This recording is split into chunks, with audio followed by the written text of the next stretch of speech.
Olá pessoal, boa tarde ou bom dia, não sei em que fuso horário vocês estão atualmente, né? Então vamos dar continuidade à nossa aula de análise combinatória. Hoje vamos falar um pouquinho sobre uma extensão do binômio de Newton, chamado polinômio de Leibniz.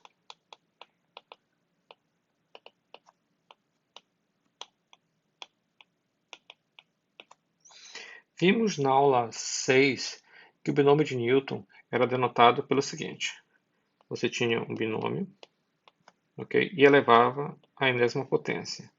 Ou seja, A mais B era igual a N, tá? Corresponderia então a mais B multiplicado a mais B e assim por diante, multiplicado por A mais B, ou seja, a multiplicação de A mais B ocorria N vezes. Mas vamos imaginar que ao invés de nós termos o A mais B, ou seja, nós temos um binômio, nós tivéssemos, por exemplo, um polinômio. Se nós tivéssemos o seguinte, ó, x1 mais x2 e assim por diante, mais xp elevado à enésima potência. Qual seria a expansão, então, desse polinômio?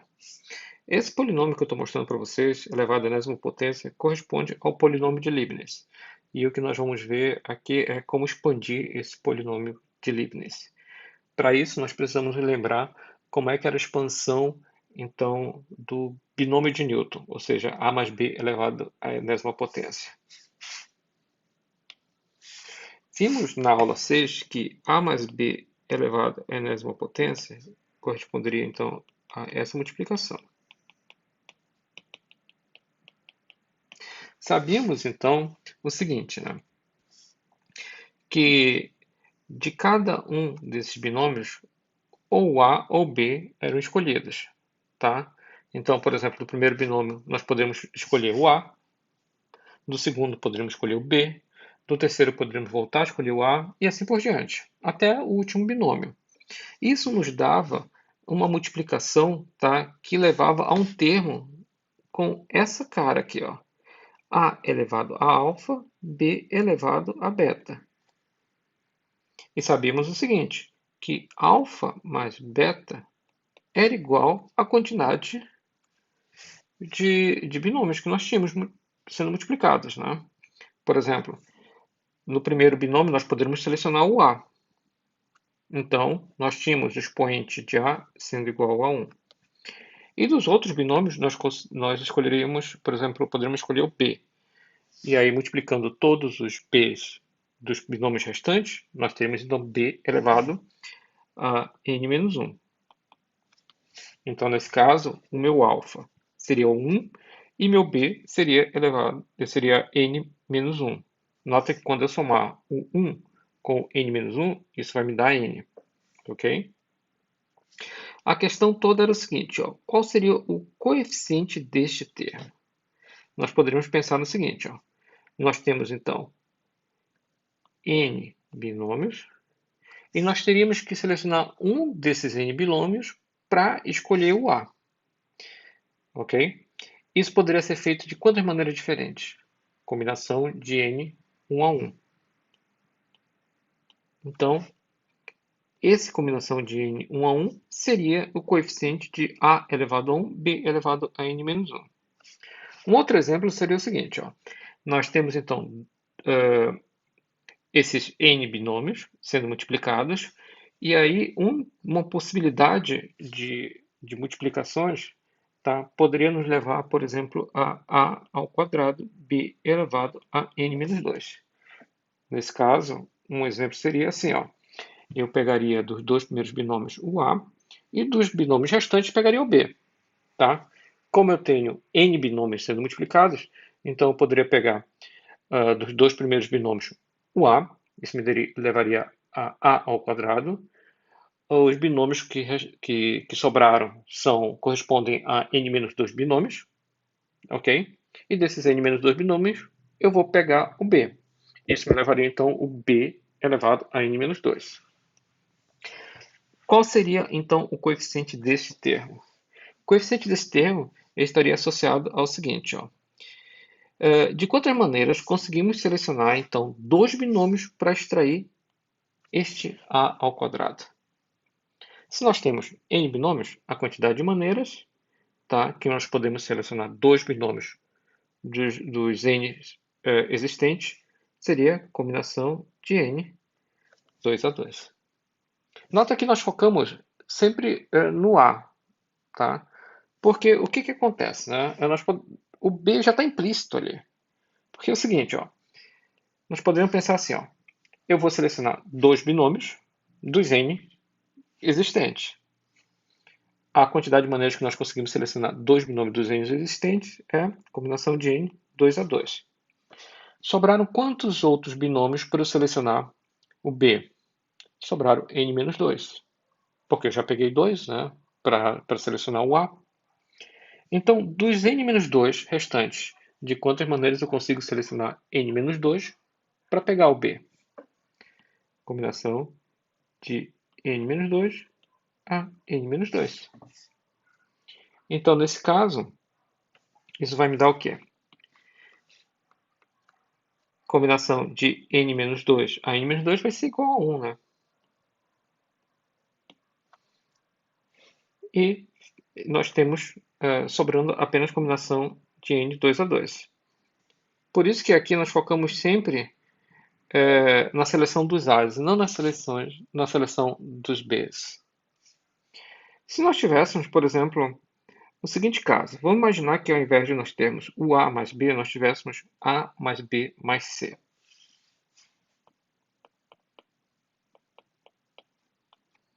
Elevado à enésima potência. Tá, ok? Vamos aumentar um pouquinho mais a complexidade. Nosso problema. Até chegar no caso geral, né? Se nós temos A mais B mais C elevado à enésima potência, então sabemos que nós temos A mais B mais C multiplicado por A mais B, mais C, e assim por diante até A mais B mais C. Nota que A mais B mais C está sendo multiplicado N vezes, né? Então, existem várias ordens de multiplicação. Eu poderia, por exemplo, pegar desse trinômio, do primeiro deles, né, pegar o A, tá certo? E multiplicar no segundo trinômio com o B, no terceiro, multiplicar com C, e assim por diante. Ou eu poderia, por exemplo, de cada um dos trinômios, selecionar apenas o A. De cada um deles eu poderia selecionar o B. De cada um deles eu poderia selecionar o C. Eu poderia fazer um mix entre eles. Tá certo? Então, se nós olharmos dessa forma, nós vamos observar que cada termo ele vai ter uma cara em particular. Por exemplo, vou dar alguns exemplos para vocês, tá? Como eu tenho n trinômios, então eu poderia, num primeiro momento, selecionar de cada um deles apenas o A. Como eu tenho n trinômios, o resultado seria A elevado a n. Tá certo? Pegando de cada um deles o A. Mas eu poderia fazer o seguinte, eu poderia pegar de cada um deles o B. Então eu teria como resultado A elevado a n. Mas eu poderia pegar de cada um deles o C. Então o resultado seria C elevado a n. Opa, eu errei, não era A elevado a n, era o B elevado a n. Mas eu poderia fazer o seguinte, ó. Eu poderia selecionar do primeiro trinômio um A e dos restantes selecionar um B apenas, ou seja, sem pegar o C. Então eu teria como resultado A elevado a 1, B elevado a n menos 1. Mas eu poderia fazer o seguinte, ó. Eu poderia pegar do primeiro o A, do segundo o B, e dos que sobraram, eu poderia pegar o C, tá? Então, sobraram n menos 2 trinômios. Então, nesse caso, o expoente de C seria n menos 2. Um ponto muito importante aqui é o seguinte, ó. Nota que a soma desses expoentes vai ser igual a n. No primeiro caso, o expoente de B é zero, do expoente de C é zero também. Neste caso, o expoente de A é 1, o expoente de B é n menos 1 e o expoente de C vai ser 0. Ok? Então, no caso mais geral, eu posso dizer o seguinte, ó, que o expoente do A vai ser alfa, o expoente do B vai ser beta, o expoente do C vai ser gama. Ok? Só que lembrando que a soma desses expoentes, ou seja, alfa mais beta mais gama, tem que ser igual a quem? A quantidade de trinômios, que nesse caso vai ser n. Tudo bem? Aí é o seguinte, ó, vamos lá. De quantas maneiras, ou seja, qual é a quantidade de vezes que este termo irá aparecer, então, nas nossas multiplicações? Ou seja, qual é o coeficiente desse termo? Vamos retornar ao nosso exemplo bem simples. Qual seria o coeficiente de a elevado a n? Pessoal, o coeficiente desse termo vai corresponder à quantidade de maneiras, à quantidade de trinômios que nós vamos, então, utilizar para selecionar o a. Nesse caso aqui, como o expoente do a é n, então nós sabemos que nós selecionamos n trinômios. E temos n trinômios disponíveis. Então, nessa situação, nós temos o seguinte, ó, combinação de n a n, já que nós temos n trinômios e dos n nós vamos selecionar n, ok? Mas e quanto ao b ao c? Nota que o B nós não selecionamos nenhuma vez, o C nós não selecionamos nenhuma vez. Então nós poderíamos pensar no seguinte, ó. Eu vou selecionar n as dos n trinômios disponíveis. Então, combinação de n a n. Sobraram quantos trinômios para selecionar o B? Sobraram 0 trinômios para selecionar o B. E o B vai ser selecionado quantas vezes? 0 vezes. Então, nós poderíamos imaginar o seguinte, ó, que vamos multiplicar essa combinação de n a n por combinação de 0, 0 a 0, onde essa combinação de 0, 0 a 0 vai corresponder à seleção dos Bs. Quanto aos Cs, mesma coisa. Sobraram 0 trinômios, vamos selecionar o C 0 vezes. Então, vamos multiplicar por combinação de 0, 0 a 0. Então, o primeiro termo aqui diz respeito aos A's, o segundo diz respeito aos B's e o terceiro diz respeito aos C's. Sempre lembrando o seguinte, ó, depois que eu selecionar os A's, eu tenho que verificar o que sobrou de trinômios para selecionar os B's. Depois eu tenho que verificar o que sobrou dos trinômios para selecionar os C's.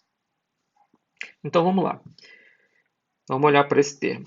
Qual seria o coeficiente desse termo? Eu tenho a elevado a 1, tá certo? Então significa o seguinte, que dos n trinômios existentes, eu vou selecionar 1, tá, para escolher o a. Isso pode ser feito de quantas maneiras diferentes? Combinação de n 1 a 1, já que existem n trinômios, tá certo? E eu vou selecionar apenas um deles para escolher o a. Agora é o seguinte, ó, o b tem expoente n-1. Então significa que dos que sobraram, tá certo? Depois da seleção do a, eu vou selecionar n-1 trinômios para escolher o b. Depois que eu selecionei o a, tá certo? Quantos trinômios sobraram para selecionar o b? Sobraram n-1 trinômios. Então, dos n-1 trinômios que sobraram, eu vou selecionar n-1 para escolher os b's. Nota que eu já utilizei todos os trinômios, então sobraram 0 trinômios para escolher o c. Nesse caso desse termo, o expoente de c ele é 0. Então, dos 0 que sobraram, eu vou selecionar 0, tá certo? Trinômios para escolher o c. Então, eu vou multiplicar esse termo por combinação de 0, 0 a 0. Notem que eu estou abrindo bem esses termos, né? Esse coeficiente, para mostrar para vocês todas as combinações envolvidas. Porém, depois que eu utilizei todos os trinômios, eu poderia simplesmente parar o meu resultado, porque eu sei que combinação de 0 combinação de 0, 0 a 0 vai ser igual a 1. Agora vamos lá. Para esse último termo aqui, eu tenho então selecionar um trinômio para escolher o A. Isso é feito combinação de n 1 a 1. Sobraram n-1 trinômios e eu vou selecionar um deles para escolher o B. Então vamos lá. Combinação de n-1, 1 a 1. Agora que eu já utilizei dois trinômios, sobraram n-2 trinômios e desses n-2 trinômios eu vou selecionar n-2 para escolher o C. Isso é feito de combinação de n-2, n-2. Então, pessoal, a multiplicação dessas combinações aqui vai corresponder ao coeficiente desse termo. Então, a multiplicação dessas combinações aqui vai corresponder ao coeficiente desse termo. A multiplicação dessas combinações aqui vai corresponder ao coeficiente desse termo. Então, para um termo geral, como este aqui, qual seria o coeficiente dele? Eu sei que o expoente de A ele é alfa. Então é o seguinte, ó, como eu tenho n trinômios, eu vou ter que selecionar alfa desses n trinômios para escolher o A.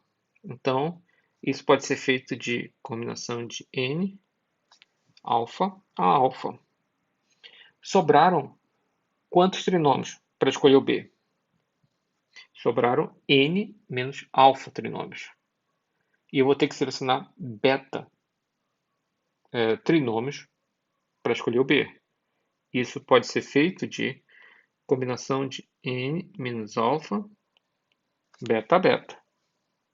Agora sobraram quantos trinômios para escolher o C? Sobraram n menos alfa menos beta. Ou seja, como eu já selecionei alfa trinômios para o A, já selecionei beta trinômios para o B, então o que sobrou foi n menos alfa menos beta. Então, eu tenho combinação de n menos alfa menos beta, e agora eu vou selecionar gama a gama vezes. Notem que essa expressão vai corresponder à quantidade de vezes que este termo irá aparecer na nosso cálculo, né? Todas as possíveis multiplicações que A mais B mais C elevado a N, né? Vai nos levar. Então, se eu tenho um caso geral, por exemplo, x1 mais x2 mais xp elevado a n. Eu sei que nesse caso eu vou ter um termo geral, tá certo? Então vamos lá, vamos imaginar o termo geral aqui, ó, que vai ser x1 elevado a alfa 1, x2 elevado a alfa 2 e assim por diante até xp elevado a alfa t. Tudo bem? Então, alfa 1 vai corresponder então ao expoente de x1, alfa 2 ao expoente de x2 e assim por diante. Alfa p vai corresponder ao expoente de xp. Agora a questão é o seguinte, ó. Quantas vezes esse termo vai aparecer, tá certo, no desenvolvimento desse nosso polinômio de Leibniz? Vamos fazer o mesmo processo que nós fizemos anteriormente. Então vamos verificar o seguinte, ó. De quantas maneiras nós conseguimos selecionar então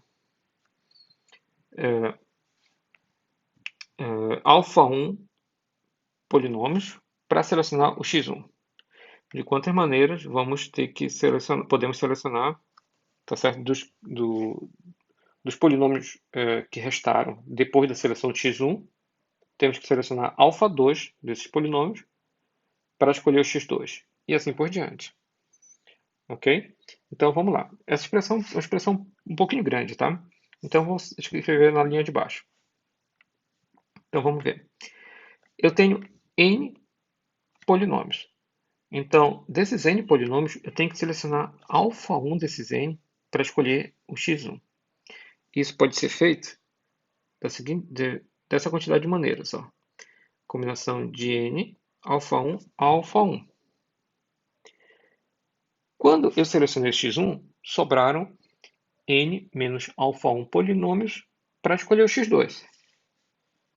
Então, agora eu quero selecionar o x2. E o expoente de x2, ele é alfa 2. E a quantidade de maneiras que eu consigo selecionar desses polinômios que sobraram, né?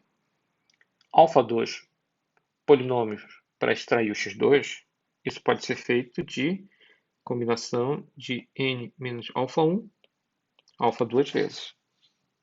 Agora, sobraram o seguinte, ó, n menos alfa 1 menos alfa 2 polinômios para escolher o x3. Vou colocar mais um termo aqui, né? Nota que eu tenho aqui, ó, vários termos, né? Entre x2 e xp. Então, para selecionar o x3, né, eu tenho n menos alfa 1 menos alfa 2 polinômios. E a quantidade de maneiras que eu consigo selecionar alfa 3 polinômios, tá certo? Dentre esses disponíveis, vai ser combinação de n menos alfa 1 menos alfa 2, alfa 3, alfa 3. Pessoal, assim por diante, tá?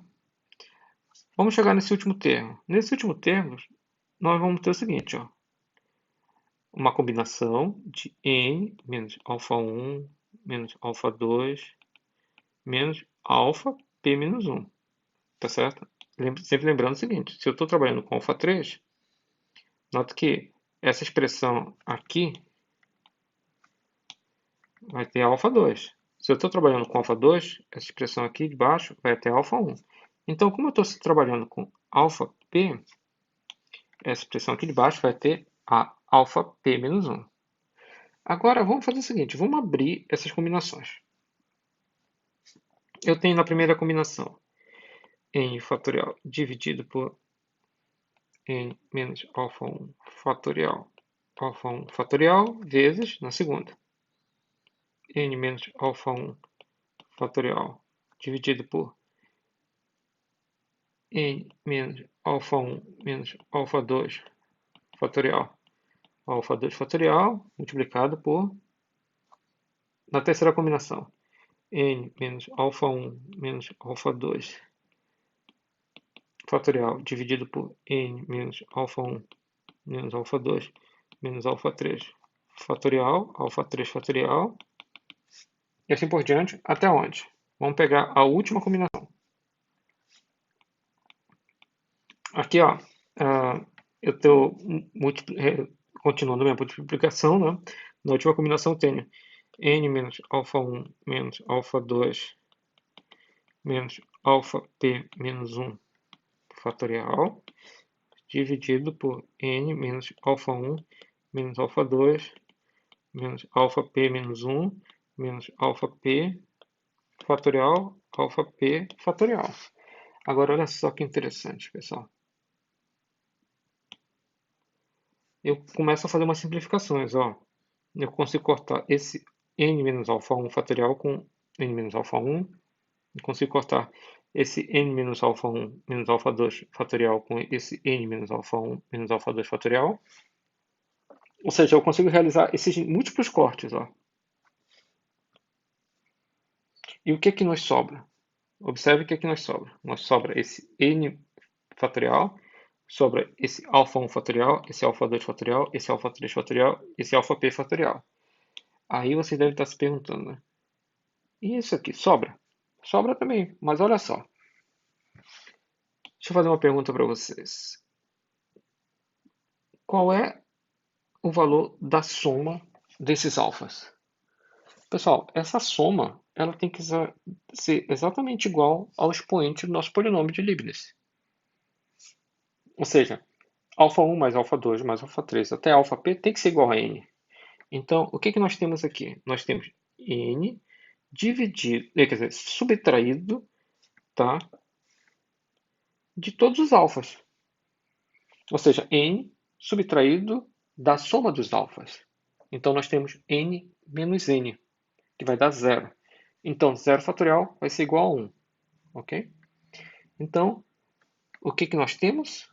No final das contas, nós temos n fatorial dividido por alfa 1 fatorial, alfa 2 fatorial, e assim por diante até alfa p fatorial. Ou seja, esse termo vai corresponder, então, ao coeficiente de x1 elevado a alfa 1, x2 elevado a alfa 2, xp elevado a alfa p. Então vamos lá, vamos para a próxima página.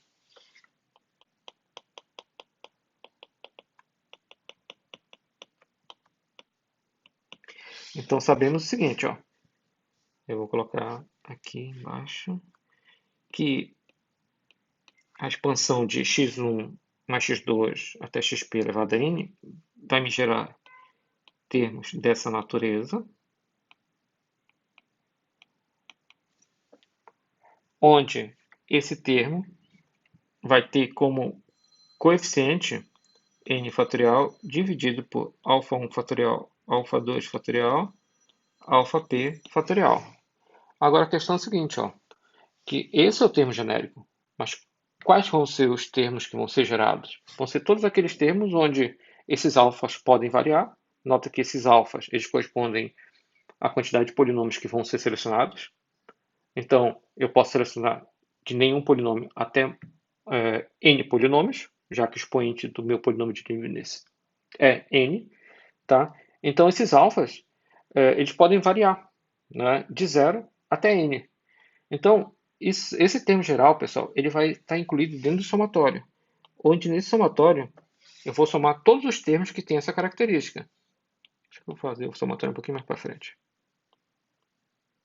Só que obedecendo o seguinte, ó, todos os alfas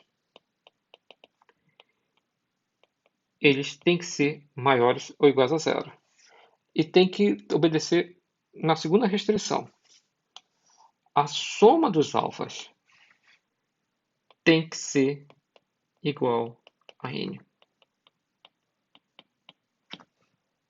Então, a expansão do meu polinômio de Leibniz é definida dessa maneira.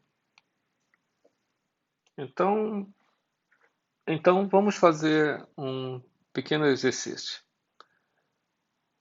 Determine o coeficiente de x elevado a 17 no desenvolvimento de 1 mais x elevado a 5 mais x elevado a 7, tá? Isso tudo elevado a 20. Então vamos lá.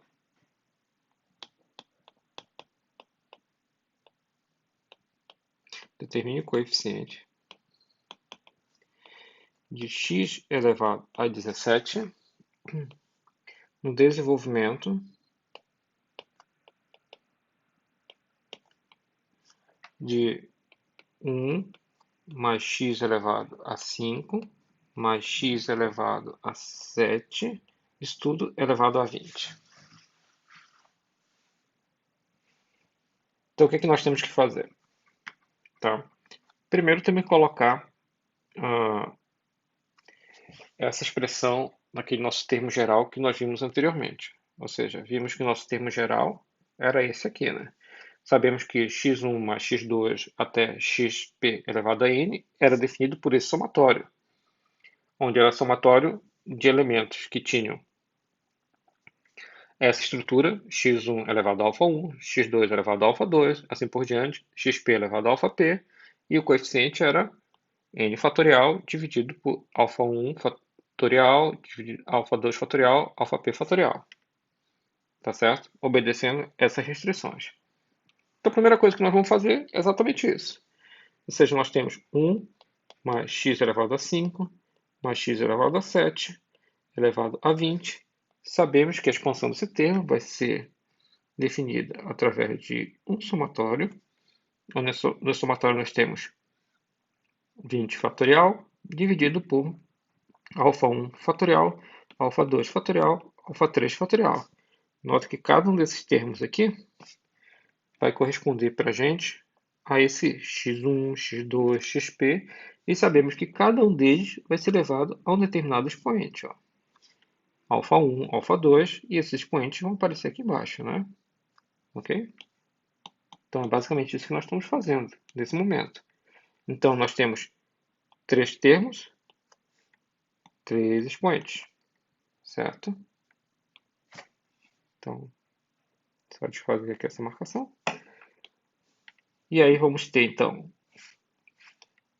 1 elevado a alfa 1 vezes x na quinta elevado a alfa 2 vezes x na sétima elevado a alfa 3. Sabemos então o seguinte, ó, que esses alfas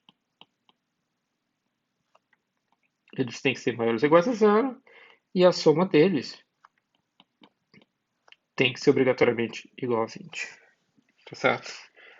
Pessoal, o que nós queremos é o seguinte, ó, é o x na 17.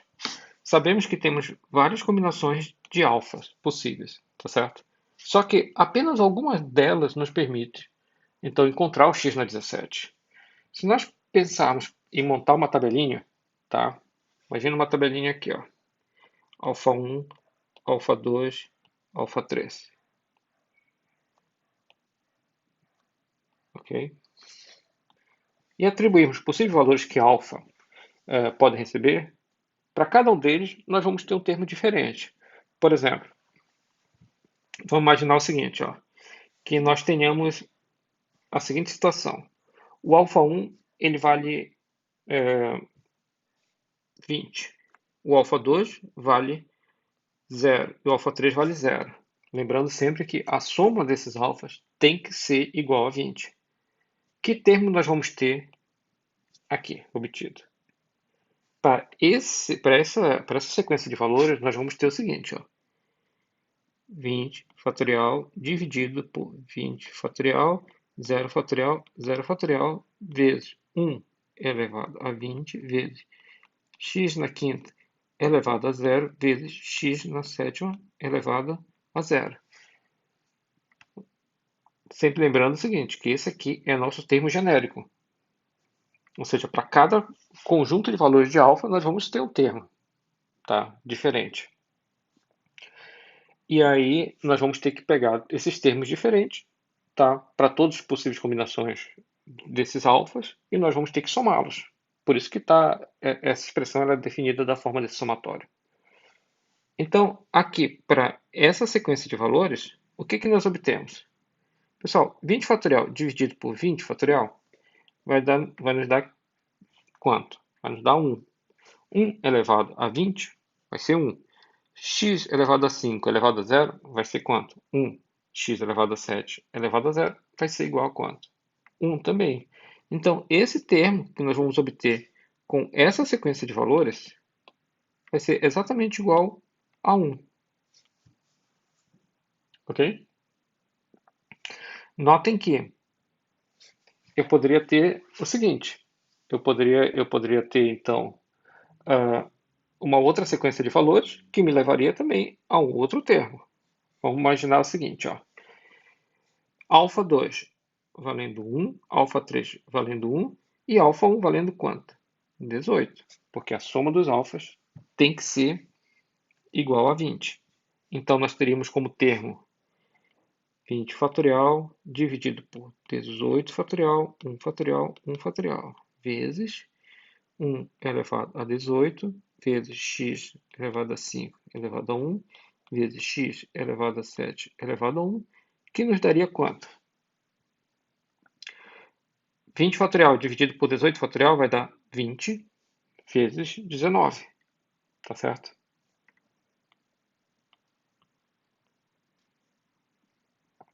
Um elevado a 18 vai dar 1, x na quinta elevado a 1 vai dar x na quinta, x na sétima elevado a 1 vai dar x na sétima. Quando eu multiplicar x na quinta com x na sétima, eu vou ter x elevado a 12ª. Ou seja, eu tenho 380 vezes x elevado a 12. Certo? Então, eu estou mostrando alguns exemplos para vocês. Só que eu quero o seguinte, ó, eu quero algo bem específico. Eu quero x elevado a 17. Então, o que nós vamos fazer é trabalhar para calcular esse x elevado a 17. Então, vamos lá, tá?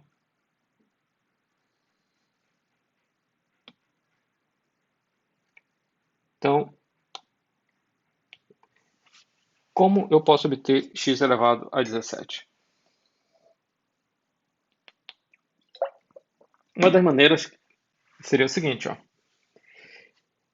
Eu acho que é a única maneira, na verdade, seria então nós fazermos o alfa 2 valendo 2,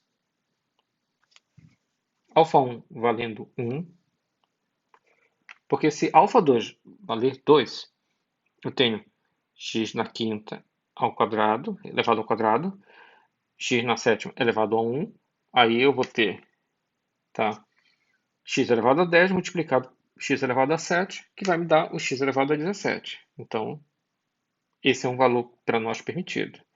Na verdade, é um valor que nos interessa, né? Então, vamos lá, vamos calcular esse valor. Eu tenho então alfa 2 está valendo 2, alfa 3 valendo 1 e alfa 1 então valendo 17, porque a soma dos alfas tem que ser então 20. Então, isso nos leva ao seguinte elemento, ó. 20 fatorial dividido por 17 fatorial, 2 fatorial, 1 fatorial, vezes 1 elevado a 17 vezes x elevado a 5 elevado ao quadrado vezes x elevado a 7 elevado a 1. Então, o que é que nós temos? Aqui nós temos 1, aqui nós temos x elevado a 10, aqui nós temos x elevado a 7. Quando eu multiplicar o x elevado a 10 com x elevado a 7, eu tenho x elevado a 17. E agora, aqui nós temos quanto? 20 vezes 19 vezes 18 dividido por 17. Opa, desculpa. Dividido apenas por 2. Tá? E agora, nós podemos, então, continuar esse cálculo, né? Então, 20 multiplicado por 19 multiplicado por 18 dividido por 2 vai dar quanto? Vamos lá. 19 vezes 18.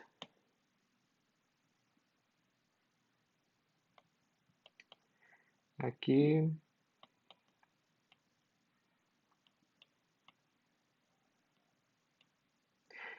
Então, nós temos 3.420, né?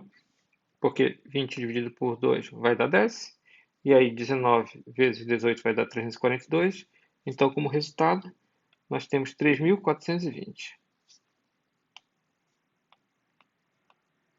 vezes x elevado a 17. Notem que essa atribuição aqui de valores para os alfas é a única que te leva a x elevado a 17. Não existe mais nenhuma outra atribuição que te leve a x elevado a 17. Se existisse alguma outra atribuição, então você teria que calcular essa outra atribuição, porque te levaria a um x elevado a 17 com provavelmente um outro coeficiente. Como tu queres um termo em particular, um x elevado a 17, tu tem que pegar todas as possibilidades, ou seja, todos os x elevado a 17 que vão aparecer oriundos da multiplicação desses polinômios e somar seus coeficientes. Nesse caso, existe uma possibilidade, que é essa. Vamos passar então a um outro exemplo. Determine o coeficiente de x elevado a 4 no desenvolvimento de x ao quadrado menos x mais 2, isso tudo elevado à sexta. Então vamos lá. Determine o coeficiente de x na quarta no desenvolvimento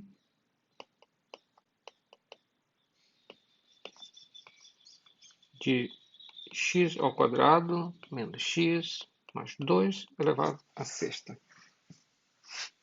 Vamos seguir os mesmos passos que nós tínhamos anteriormente. Tá? Então, nesse caso, o que é que nós temos que fazer? Nós temos que colocar naquela nossa expressão geral, ou seja, essa aqui. Tá? Lembrando que no nosso exemplo nós temos três termos, x ao quadrado menos x e o 2. Então nós vamos ter três termos, então nós vamos ter três alfas, onde cada alfa vai estar associado a um desses termos. Então vamos lá.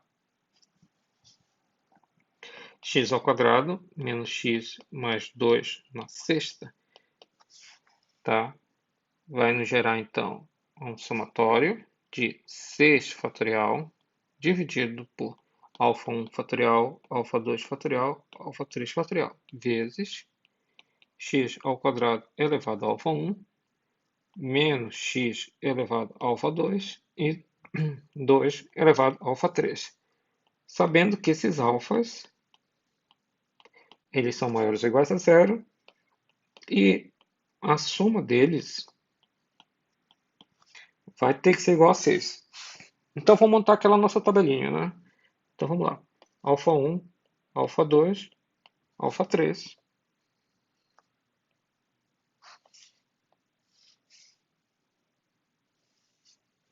E vamos ver quais são os resultados que nós vamos obter.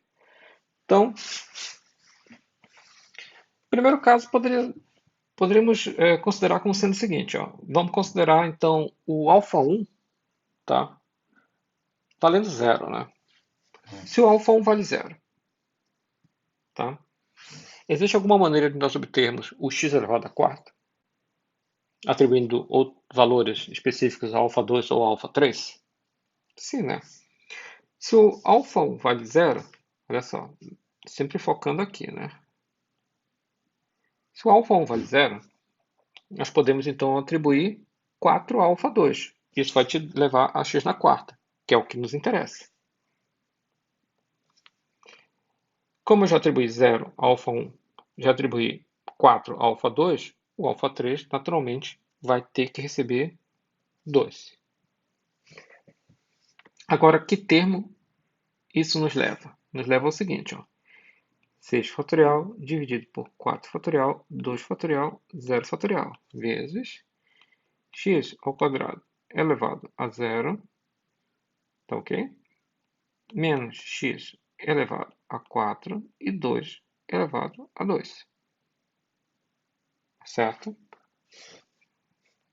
Agora, vamos lá. Próxima atribuição de valores. Tá? Eu posso atribuir, então, 1 a alfa 1? Sim. Se eu atribuo 1 a alfa 1, olha só o que eu encontro. Eu tenho x ao quadrado. Então, o alfa 2 tem que receber, então, 2. Naturalmente, o alfa 3 tem que receber 3. Ok? A soma dos alfas tem que ser sempre 6. E agora, olha só o que nós vamos ter como termo. 6 fatorial dividido por 1 fatorial, 2 fatorial, 3 fatorial, vezes x ao quadrado elevado a 1, vezes menos x ao quadrado, vezes 2 ao cubo. É mais um termo, ok? Antes de nós passarmos para o próximo termo, vamos fazer as manipulações necessárias aqui para a gente encontrar o termo certinho, né? Então, aqui, ó, desse primeiro aqui, nós temos 6 fatorial, tá? Quando eu simplifico por 4 fatorial, eu encontro 6 vezes 5. Dividindo 6 vezes 5 por 2, eu tenho 15, né? Então, eu sei que esse termo aqui me dá 15.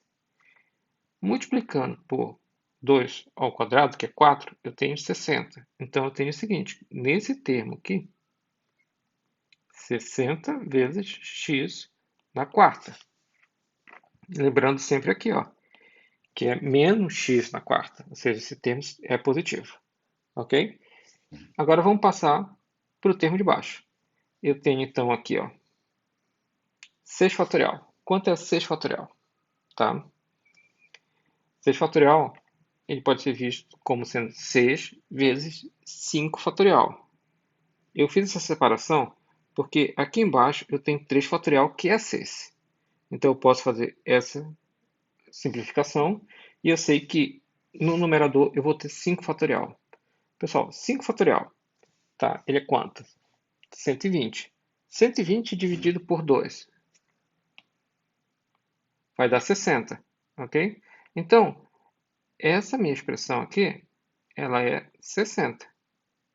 Só que notem que eu tenho 2 ao cubo. 2 ao cubo, 8. Então, 60 vezes 8 vai dar 480. Então, eu tenho 480 vezes x na quarta. Então, no primeiro termo eu tenho 60 vezes x na quarta. No segundo, eu tenho 480 vezes x na quarta. Ok? Então, eu vou apagar aqui Na verdade, eu vou copiar esse nosso resultado para passar para a próxima página.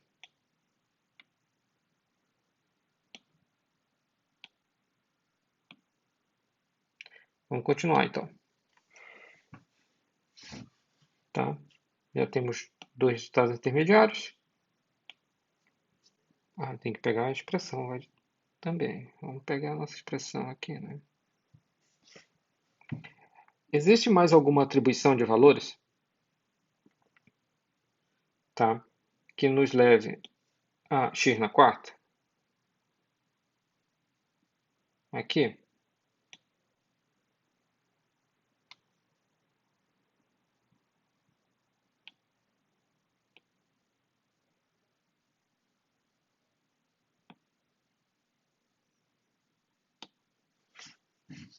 Se eu atribuir, por exemplo, o 2 ao alfa 1. Pessoal, se eu atribuir o 2 ao alfa 1, eu tenho x na quarta. E nesse caso, o alfa 2 ele tem que ser obrigatoriamente 0, né? E o alfa 3 vai ter que ser quanto? Vai ter que ser 4. Ok? Então, nesse caso, eu tenho o alfa 1 valendo 2, o alfa 2 valendo 0 e o alfa 3 valendo 4. Então, vamos lá. Vamos ver que termo vai aparecer, né? 6 fatorial dividido por 2 fatorial, 0 fatorial, 4 fatorial, vezes x ao quadrado elevado, então, a 2 menos x elevado a 0 vezes 2 elevado a 4. Tá certo? Então, vamos lá fazer o mesmo procedimento que nós tínhamos anteriormente, né? Então, aqui nós temos 6 fatorial dividido por 4 fatorial, vai dar 6 vezes 5, dividido por 2, tá? Eu vou ter, então, 15. Então, nós temos 15 vezes 2 vezes 4. Quanto é que vai dar? Pessoal, 2 vezes 4, pode ver isso como 4 vezes 4, tá certo? Que aí fica mais fácil nós realizarmos a soma, ao invés de considerarmos 2 vezes 4, 2 elevado a 4 como sendo 16, né? Então aqui nós temos 15 vezes 4 como sendo 60, multiplicado por 4, 240, tá? Então, o que nós temos como resultado é 240 vezes x na quarta. Perfeito? Agora, com esses resultados que nós acabamos de calcular, a gente consegue calcular, então, determinar então o coeficiente de x na quarta, que vai ser o seguinte, ó, 60 x na quarta mais 480 x na quarta mais 240 x na quarta. Somando 60 com 240, nós temos 300, somando com 480, nós temos 780 x na quarta. Então, nosso resultado vai ser igual a 780. Então, vamos passar a um novo assunto. Nós vamos ver, então, o princípio de Dirichlet.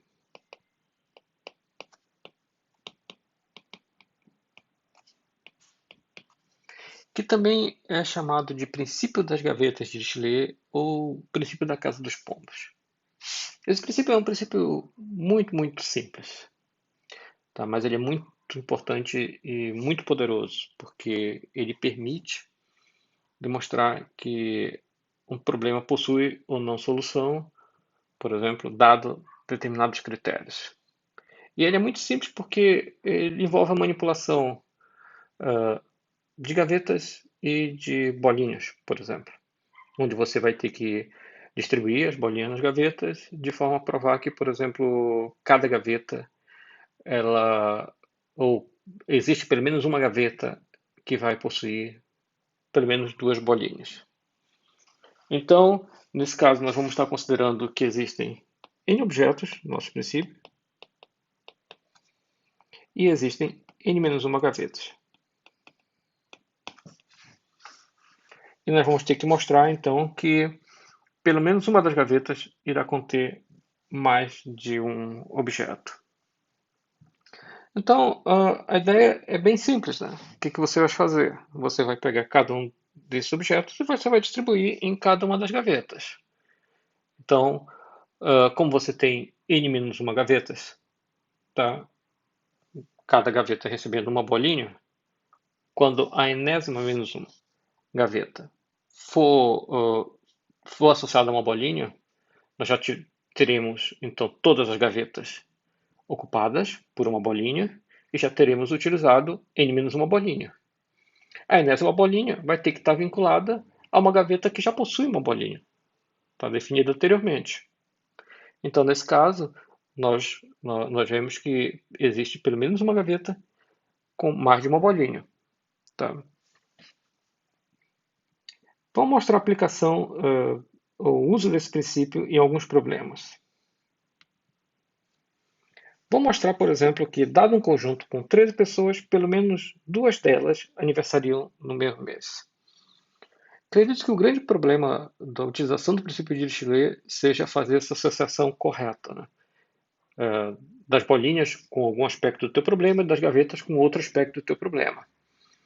Nesse caso, desse problema das 13 pessoas que aniversariam no mesmo mês, a gente vai ter que então fazer um desenvolvimento de maneira a realizar essa prova. E como essas pessoas elas têm que estar vinculadas aos meses, nós poderíamos imaginar então que as nossas gavetas elas seriam vinculadas ou seriam rotuladas com os possíveis meses de aniversário, tá? Dessas pessoas. Então, como o ano tem 12 meses, vamos rotular então cada uma das gavetas, tá, com o mês possível. E aí vamos ter então 12 gavetas, tá, rotuladas. Mês de janeiro, fevereiro, março e assim por diante. Eu não vou escrever aqui o nome dos meses, tá?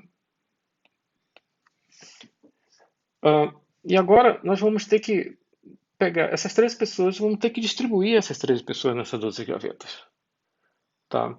Nós poderemos inicialmente pensar em pegar essas 13 pessoas e distribuir diretamente em cada uma das gavetas. Mas esse caso seria um caso muito particular.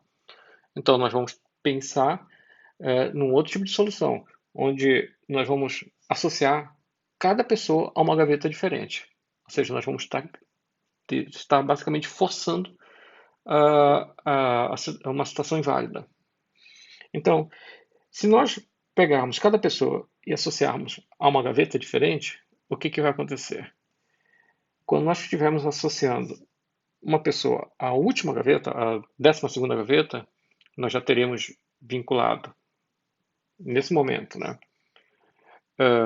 11 pessoas a 11 gavetas, agora a 12ª gaveta, tá? Cada uma das gavetas já terá sido associada a uma pessoa. Aí o que que vai acontecer com a última pessoa, a pessoa de número 13? Ela vai ter que estar vinculada a uma das gavetas, tá? Que já tem uma pessoa associada. Isso nos mostra, então, que pelo menos duas pessoas aniversariam em um mesmo mês, tá? É pelo menos. Nós podemos ter outras situações, onde nós temos, por exemplo, quatro ou cinco pessoas aniversariando no mesmo mês, mas nós queremos pensar numa situação hipotética qualquer. Então, para mostrar que, dado um conjunto com 13 pessoas, pelo menos duas delas aniversariam no mesmo mês, nós vamos ter que, então, fazer essa associação de pessoas a, a objetos a ser distribuídos nas caixas, onde essas caixas estão rotuladas com meses. Então, vamos lá. Como queremos provar que existem pelo menos duas pessoas que aniversariam no mesmo mês, então faremos com que cada caixa seja rotulada com um mês diferente e cada pessoa corresponda aos objetos a ser distribuídos nas caixas. Inicialmente, preencheremos cada uma das caixas com uma pessoa. Isso nos leva a vincular 12 pessoas às 12 caixas, tornando cada caixa ocupada com uma única pessoa. A atribuição da 13ª pessoa será a uma caixa que já possui uma pessoa associada. Como cada caixa está associada a um mês, então temos duas pessoas associadas ao mesmo mês. Vamos passar então para um próximo exemplo. Vamos imaginar que nós tenhamos um quadrado de lado 2 e nós queremos então selecionar 5 pontos na superfície desse quadrado. E queremos mostrar que para qualquer grupo com 5 pontos, existe um par, tá? Pelo menos, que vai estar distante, vai estar a uma distância de raiz quadrada de 2. Tá? Então, nesse problema, nós temos o seguinte: ó, escolhe 5 pontos ao acaso sobre a superfície de um quadrado de lado 2. Mostra que pelo menos um dos segmentos que eles determinam tem comprimento menor ou igual a raiz quadrada de 2. Pessoal, esse problema aparentemente é um problema bem complicado, né? Ou seja, como é que nós vamos começar a resolver esse problema? Mas ele é bem simples depois que você observa a solução. Então, vamos imaginar que nós tenhamos um quadrado, tá, de lado 2. O que nós podemos pensar é o seguinte, ó, é dividir esse quadrado em 4 partes, tá certo? Ou seja, dividir esse quadrado em 4 novos quadrados, onde cada um dos quadrados tem lado 1.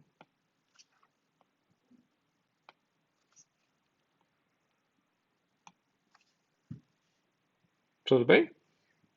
Pessoal, se eu tenho um quadrado do lado 1, os pontos mais distantes desse quadrado do lado 1 vão estar aonde? Eles vão estar em posições opostas. Vão estar na extremidade da diagonal desse quadrado. Ou seja, esses aqui são os pontos mais distantes, esses aqui vão ser os pontos mais distantes. Qual é o comprimento da diagonal de um quadrado do lado 1? Pessoal, o comprimento é raiz quadrada de 2. Então significa dizer o seguinte, ó, que se eu pego qualquer par de pontos de forma aleatória dentro desse quadrado do lado 1, significa que esse par de pontos vai estar a uma distância máxima igual a raiz quadrada de 2. Quando eles estiverem nas extremidades da diagonal desse quadrado. Então, no nosso problema, nós temos 5 pontos e nós temos 4 quadrados, tá certo? E cada quadrado tá, tem lado 1 e os pontos desses quadrados vão estar a uma distância máxima raiz quadrada de 2. Então, o que nós vamos fazer? Nós vamos, então, ter nossas caixas, onde cada caixa vai estar associada a um desses quadrados. E se eu associo 2 pontos a uma mesma caixa, significa que esses 2 pontos vão estar distantes a, no máximo, raiz quadrada de 2. Então, como eu tenho 5 pontos, eu vou inicialmente associar cada ponto a uma caixa diferente. Note que, nesse primeiro momento, eu não posso dizer que esses pontos estão distantes raiz quadrada de 2, porque eles poderiam estar na extremidade desse quadrado de lado 2. Tá? Só que, quando eu pego o quinto ponto e vinculo a uma das caixas, tá? que por sinal já estão ocupadas, né? Já foram ocupadas previamente, cada uma delas por um ponto, eu tenho então 2 pontos numa mesma caixa. Tá? E como nós dissemos anteriormente, esses 2 pontos vão estar distantes raiz quadrada de 2. Assim, para o nosso problema, nós iremos então dividir este quadrado em 4 outros quadrados lado 1. Qualquer ponto selecionado, qualquer par de pontos selecionado de qualquer um desses quadrados terá distância máxima igual a raiz quadrada de 2, a qual é definida pela diagonal do quadrado. Como temos 5 pontos, inicialmente selecionaremos um ponto de cada quadrado. O quinto ponto será selecionado de algum dos quadrados que já possui algum ponto associado. Logo, a distância entre esses pontos será igual a raiz quadrada de 2. Depois que a gente vê a solução, o problema se torna mais simples. Vamos passar então para a próxima questão. Mostre que qualquer subconjunto S, tá, desse conjunto contendo 7 elementos, possui 2 subconjuntos cuja soma é a mesma. Essa questão já é uma questão um pouquinho mais complicada, né, de resolver, mas não é muito difícil, não. Então, nós podemos pegar um subconjunto, tá, aleatório, tá certo?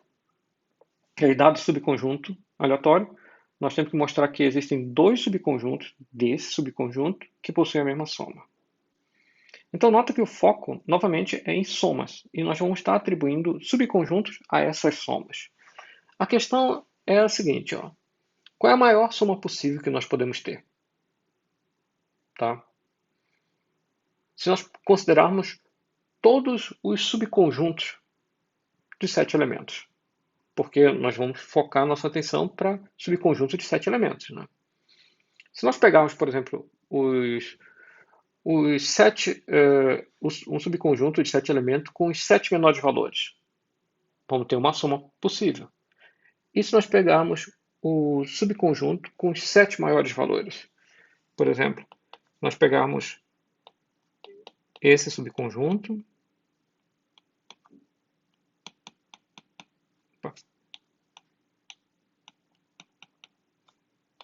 nós pegarmos esse.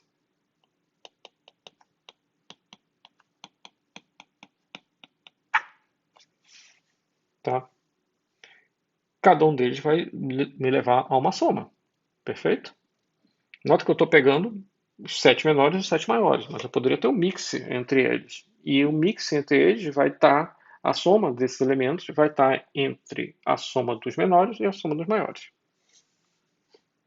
Então, certamente, esse subconjunto aqui, tá? Ele vai nos levar à maior soma possível, tá? Que nós podemos ter, focando nossa atenção para um subconjunto de 7 elementos. Pessoal, a maior soma possível desse subconjunto vai ser igual a 63. Ok? Nesse caso aqui, desse conjunto, essa soma nos levaria então a quem? A 8 multiplicado por 7 dividido por 2, ou seja, a 28. Esse subconjunto aqui teria uma soma igual a 28, enquanto que esse aqui teria a 63. Perfeito? Então significa o seguinte, que se eu pego qualquer subconjunto com 7 elementos, qualquer par de subconjunto dentro desse conjunto, tá, com 7 elementos, vai ter que ter uma soma que vai de 0 até 63. 0 porque seria o conjunto vazio. Tá? Ou seja, existem 63 possibilidades, 64 possibilidades distintas de soma, tá? Para ser atribuídas por cada um dos subconjuntos. A questão toda é a seguinte, ó. Se eu tenho um subconjunto com 7 elementos, quantos subconjuntos eu posso ter dentro desse subconjunto? Ou seja, eu tenho 7 elementos, quantos subconjuntos eu posso fazer com esses 7 elementos? Pessoal, fazer esse cálculo é bem simples. Para construir subconjuntos, cada elemento pode participar ou não do subconjunto. Então, existem duas possibilidades para cada um desses elementos. Por exemplo, o 6 ele pode ou não participar desse meu subconjunto. Tá? Eu estou focando minha atenção nos subconjuntos dentro do conjunto de 7 elementos. Então, o 6 pode ou não participar. Ou seja, existem duas possibilidades, tá, para o 6. O 7 também pode ou não participar. Nota que se eu foco somente para o 6 e para o 7, ok? Eu posso ter, por exemplo, um subconjunto vazio, um subconjunto formado apenas pelo 6, um subconjunto formado pelo 7, um subconjunto formado pelo 6 e pelo 7, ok? Ou seja, multiplicando 2 por 2 vai dar 4, exatamente 4. Olhando para o 8, eu tenho também duas possibilidades. Tá? Então aqui, ó, se eu tenho um conjunto com apenas 3 elementos, esses 3 elementos me dão origem a 8 subconjuntos. Só que a gente sabe que existem 7, né? Então, o primeiro elemento tem 2 possibilidades, o segundo tem 2, o terceiro tem 2, o quarto tem 2 e assim por diante, o sétimo tem 2. O sétimo tem 2 possibilidades. Ou seja, a quantidade de possibilidades, a quantidade de subconjuntos que eu posso ter vai ser 2 elevado a 7. Pessoal, 2 elevado a 7 vai ser igual a 128. Ou seja, essa é a quantidade total de subconjuntos que nós podemos gerar com 7 elementos. Mas quantos valores distintos de soma nós podemos ter? 64, né? Ou seja, 63 sem contar o conjunto vazio, mas 64 contando o conjunto vazio. Como eu tenho 128 possíveis subconjuntos e eu tenho 64 possibilidades de soma, então, naturalmente, eu vou ter pelo menos 2 subconjuntos dentro do conjunto com 7 elementos com a mesma soma. Então, como o foco está na soma, sabemos que temos que vincular subconjuntos aos possíveis valores de soma. Assim, cada caixa do nosso problema estará vinculado a um valor diferente de soma, e subconjuntos serão nossos objetos a serem distribuídos nessas caixas. A maior soma possível será definida pelo subconjunto com os maiores valores de S. Ou seja, 6, 7, 8, 9, 10, 11, 12. E ela é igual a 63. Logo, as caixas serão rotuladas de 0 a 63, sendo 0 para representar o conjunto vazio. Qualquer conjunto de 7 elementos possui 2 elevado a 7 subconjuntos possíveis, o que corresponde a 128 possíveis subconjuntos. Como temos 64 valores possíveis de soma e 128 possíveis subconjuntos, então pelo menos 2 subconjuntos terão a mesma soma. Ok?